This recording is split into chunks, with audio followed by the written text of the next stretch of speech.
जमा तकसीम। आज के एपिसोड में आपने देखा कि कैस अपने घर वालों की नाराज़गी का गुस्सा लैला पर निकाल देता है, इसे बुरा भला कहता है और फिर अगले दिन उसे मनाने के लिए ना ऑफिस जाता है बल्कि इसके लिए खुद अपने हाथों से नाश्ता बनाता है और उसे बताता है कि मैं घर गया था लेकिन मुझे वहाँ से निकाल दिया गया। लैला को ये सुनकर दुख होता है। कैस के घर वाले इसके साथ ऐसा कैसे कर सकते हैं। देखा जाए तो नुदरत अपनी माँ के फ़ोन पर कैसे परेशान हो गई थी कि घर का बंटवारा कैसे हो सकता है।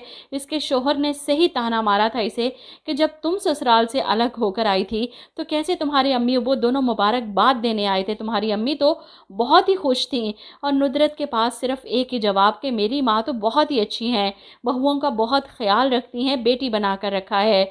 अब बहुत से लोगों को एतराज़ है कि माँ बाप का क्या कसूर कि औलाद इस बुढ़ापे में इन्हें छोड़कर अलग हो रही है, लेकिन देखा जाए तो वो माँ बाप से नाराज़ नहीं, ना इन्हें छोड़ना चाहते हैं। वो तो एक दूसरे के साथ नहीं रहना चाहते, लेकिन माँ बाप अपने बच्चों को अपनी मुट्ठी में करना चाहते हैं, इन पर अपना हुक्म चलाना चाहते हैं। इन्हें जोड़ कर रखने से ज़्यादा इन्हें काबू में रखने की फ़िक्र है। कैस के माँ बाप फजूल में ही मजलूम बनने का ड्रामा कर रहे हैं। माँ तो बहुत ही ज़्यादा इमोशनल हो रही है कि इनकी बहुएं एक साथ नहीं रहेंगी, इनके बेटे एक साथ नहीं रहेंगे तो इन्हें कौन पूछेगा। सबसे पहले तो बेशक माँ बाप का हक औलाद से सबसे ज़्यादा है।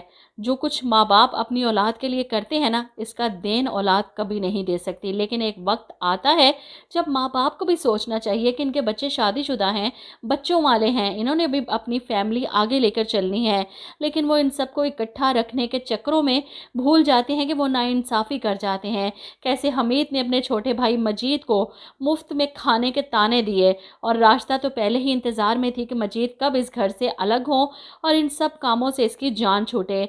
ऐसे में वो मजीद को मशवरा भी दे देती है कि आप जॉब छोड़ दें और हम इस घर से अलग हो जाएंगे। इसके पास कोई बेहतर प्लान है अपनी फैमिली को लेकर अलग होने का। वहीं दूसरी तरफ हमीद अकेला कारोबार संभाल नहीं सकता। वो ऑफिस में बैठे यहाँ के मामलात देखे या फिर माल माल लेने जाए, यहाँ वो परेशान होगा। अगर मजीद चला गया तो वो किस भरोसे के बंदे को माल लेने फैसलाबाद भेजेगा।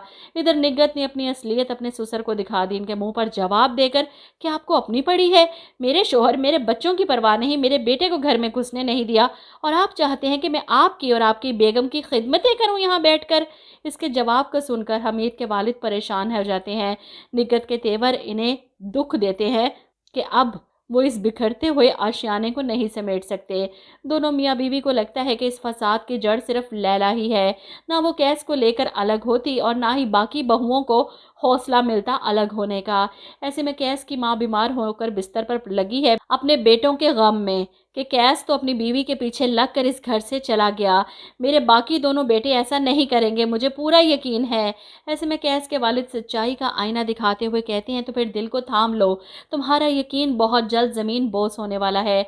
और ये सुनकर कैस की माँ रो पड़ती है।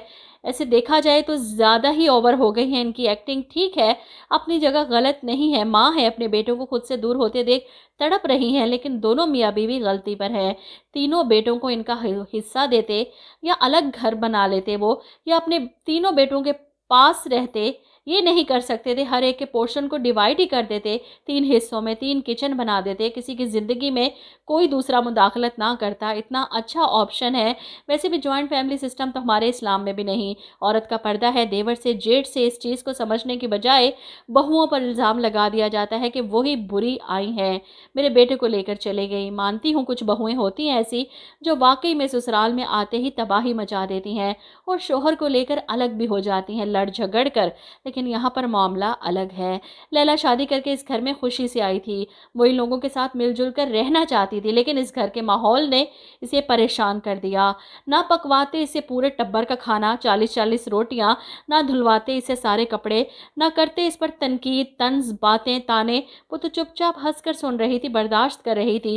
ये तो सास को चाहिए था ना इंसाफ करती। अगर लैला को किचन में भेजा है और ये भी जानती हैं कि वो खाना नहीं पकाना जानती, तो अपनी दोनों बहुओं को हुक्म देती हैं कि तुम मिलकर तीनों पकाओ। जब तक लैला को खाना पकाना नहीं आ जाता, कपड़े धोने हैं तो तीनों को अलग अलग मशीनें ले देते। इतनी कौन सी तंगी थी इनके घर में। चलो नहीं ले सकते थे कि पानी का ज़ाया, सरफ का ज़ाया, चलो एक काम वाली रख लेते इस काम के लिए कि इन लोगों के कपड़े धो लेती, लैला को ना परेशानी होती। हर जगह लैला को गलत समझा जा रहा है, हालांकि सरासर गलती इन सास ससुर की है। इतने सालों से निगत और राशिदा के दरमियान फ़र्क करते आए हैं। इन लोगों को अंदाज़ा नहीं कि निगत कैसे अपना सारा बोझ राशिदा पर डालती रही। अंदर से ये दोनों बहुएं एक दूसरे के खिलाफ थीं। कैसे निगत अपने मैके की इमारत और भाई के पैसों का रौब डालती थी राशिदा पर, इसे नीचा दिखाने के लिए। ये सब कुछ सास को नज़र नहीं आ रहा था। कैसे निगत की बेटी बाकी दोनों बच्चियों पर रौब डालती थी, इन्हें दबा कर रखती थी और अपनी चीज़ें दिखाकर इन्हें जलाती थी। वो बच्चियां कितनी सहमी हुई थी, डरी हुई थी। ये सब कुछ सास ससुर को नज़र नहीं आ रहा था और अब इन्हें दुख हो रहा है कि लैला इनके घर के शिराजे को बखेर कर रख गई।